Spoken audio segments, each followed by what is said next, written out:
बिस्मिल्लाहिर्रहमानिर्रहीम।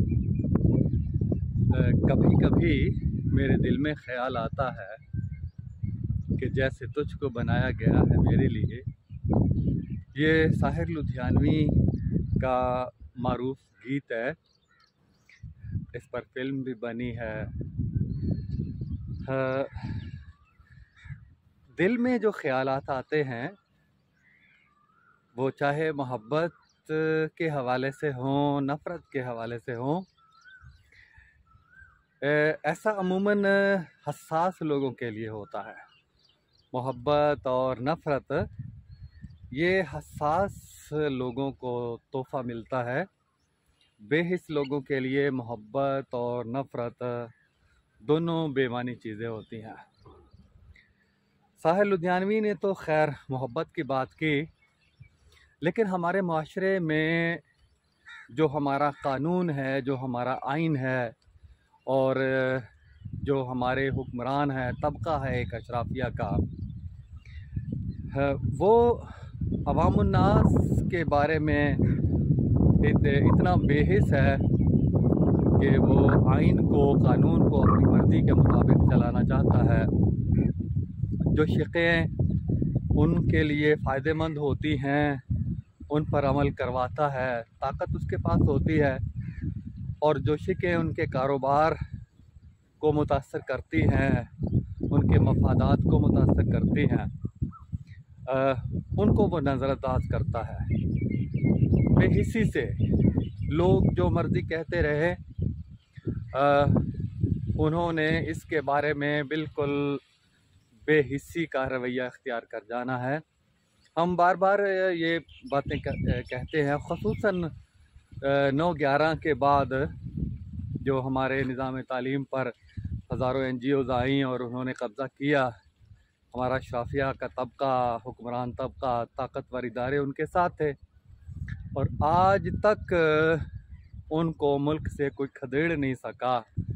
वो इतनी ताकत के साथ बराजमान हैं कि पंजाब टेक्स्ट बुक बोर्ड में मंजूर नासिर शायद डायरेक्टर के ओहदे पर आए और उन्होंने कुछ किताबों का तज्ज़िया करना शुरू किया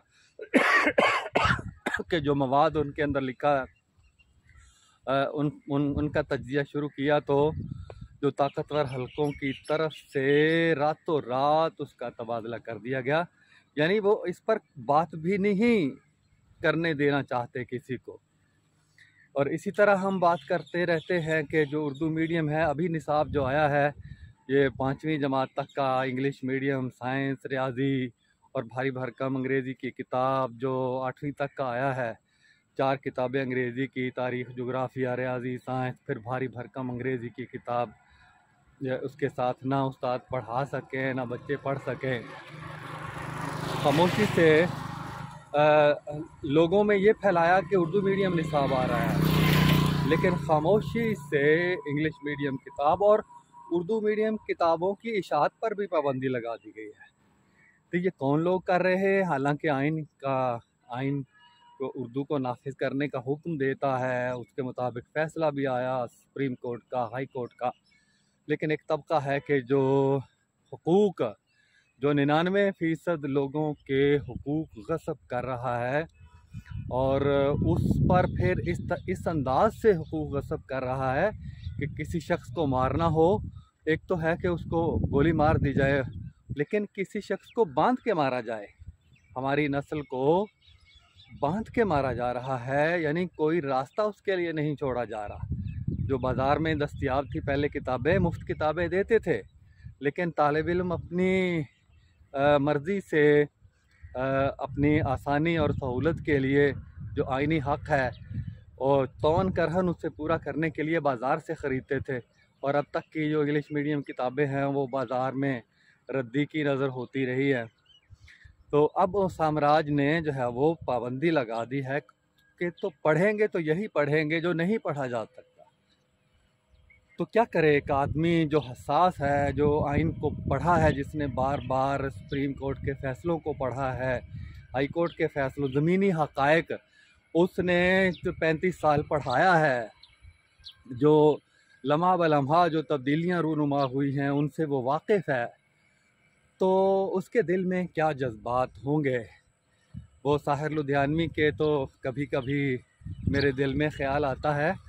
तो मैं वो शख्स हूँ कि कभी कभी मेरे दिल में भी ऐसे ऐसे वसवसे और ख़्यालात आते हैं।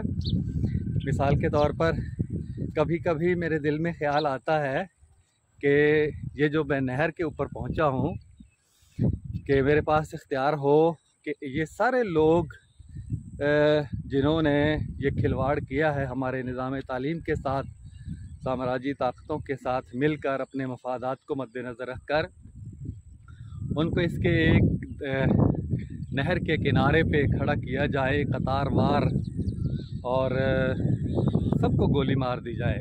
गोली नहीं बल्कि इस अंदाज से उनको कत्ल किया जाए कि उनका खून इस नहर में बह निकले और नहर सुर्ख हो जाए और आलमी मीडिया देखे कि ये वो गद्दार लोग थे, ये साम्राज्यी एजेंट थे जिनको इस पादाश में कत्ल किया गया कि इन्होंने 99% लोगों को उनका आईनी हक नहीं दिया, उनका कानूनी हक नहीं दिया, उनका अखलाकी हक नहीं दिया।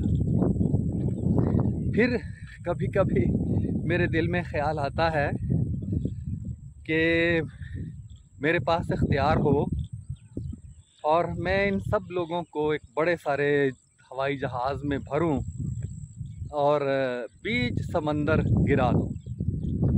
वो गालिब ने कहा था कि ना कोई जनाजा उठता ना कोई मज़ार होता। वो पूरा शेर है कि हुए मर के हम जो रुसवा हुए क्यों ना गर्क के दरिया, ना कोई जनाजा उठता ना कोई मज़ार होता।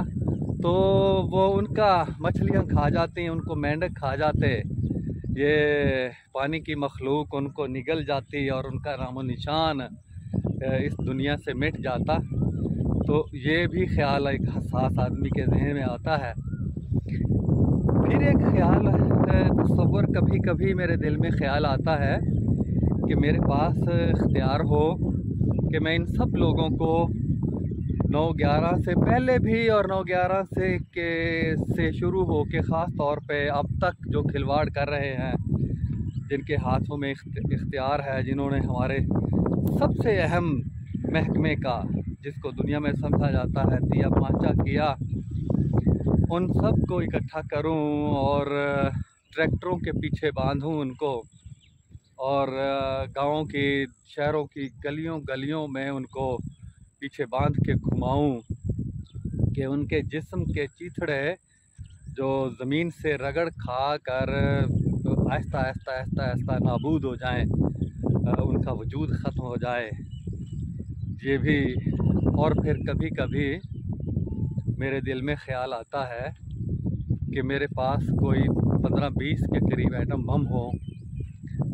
सबसे पहला एटम बम जो है वो वफाकी वज़ारत तालीम, दूसरा पंजाब टेक्स्ट बुक बोर्ड, जो सबसे बड़ा पागल खाना जिसको कहा जा सकता है बन चुका है, जो अज़ियत लोगों को देता है।